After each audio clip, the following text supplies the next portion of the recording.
Hi, my name is Ethan. I'm 6, and I go to Shawnee Elementary. Thanks for your patience.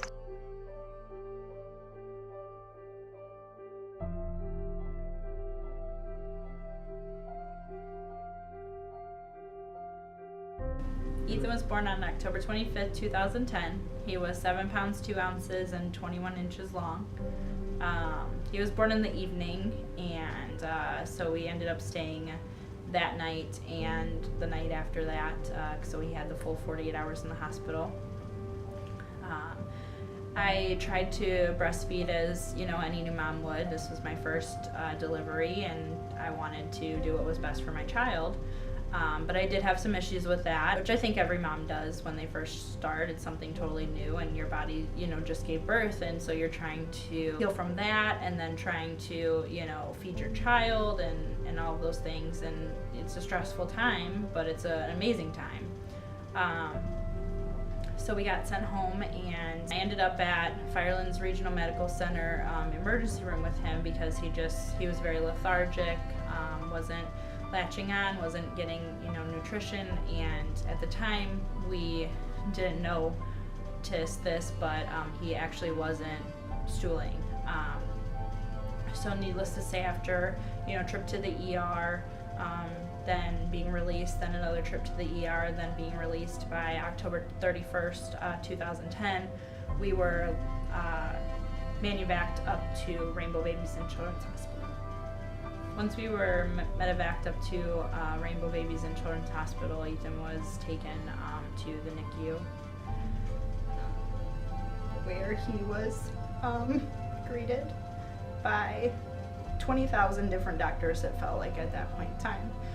And as a new mom, for me, it was just so hard because they kind of pushed me away, and just started running tests, doing different things to him, and within about an hour they came back and said that he had Hirschsprung's disease, which was something that I had never heard of before in my entire life, and they explained it to me pretty simply, that basically a portion of his intestines while he was in utero never developed, and so it was like a rubber band was wrapped around them, and so he couldn't stool.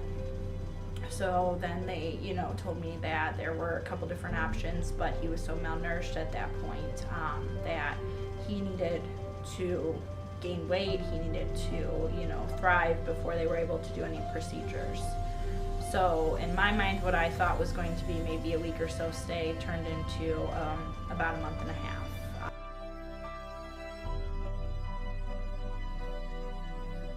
So then jumping forward to when Ethan was 18 months, he was actually diagnosed with autism spectrum disorder. He had to undergo a series of what they call ADOS tests. Those were pretty lengthy and extensive.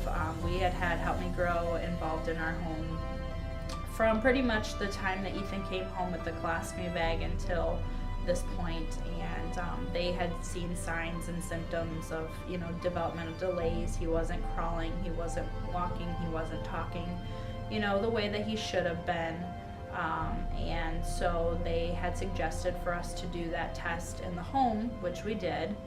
Came back that there was some speculation of autism spectrum disorder, and then we went back up to Rainbow to have the test done by the actual physician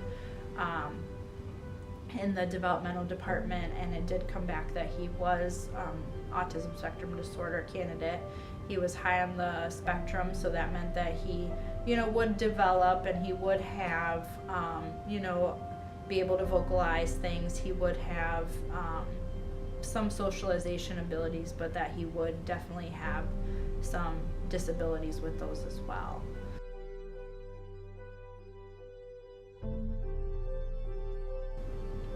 So at age 3, Ethan was sent back up to the Developmental Institute at Rainbow Babies and Children's Hospital for a reevaluation of the autism spectrum disorder, and to kind of see where he was at with all of that, and if there were any changes and or additional diagnoses that needed to be made. So they redid the test on him that ADOS test, and he still was, in the same category. And then they also determined that he suffered from severe separation anxiety and socialization anxiety. Also, at the age of 3, Ethan did start preschool at Huron City Schools at Shawnee Elementary, and he did get put on an IEP. That is a intervention program for children with developmental disabilities, any medical issues, and or just delays in their academics. And so the big thing on there was obviously his autism spectrum disorder, as well as the social anxiety. And so that just kind of gave him additional services at school. He was able to not only get speech outside of school, but also within, which really helped him develop the wide range vocabulary that he has today. He was also able to get occupational therapy, which aided in his stemming and kind of the autism spectrum disorder in itself, just giving him the ability to release all of that energy.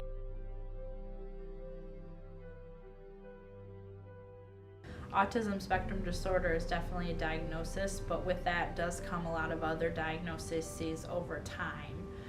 So that would, make sense with the anxiety and now this new diagnosis that Ethan got when he was 5. Treatment didn't start till he was 6, but when he was 5, he was diagnosed with cyclic vomiting syndrome. And just a quick description of what that is essentially his body gets so anxious and so worked up over the most microscopic thing. It could be a pencil out of line or green beans next to his green peas, and that would just send him into almost like a panic attack. But for him, his version of a panic attack would be he would get sick and he would throw up repeatedly. We're talking 6 to 12 times in an hour span.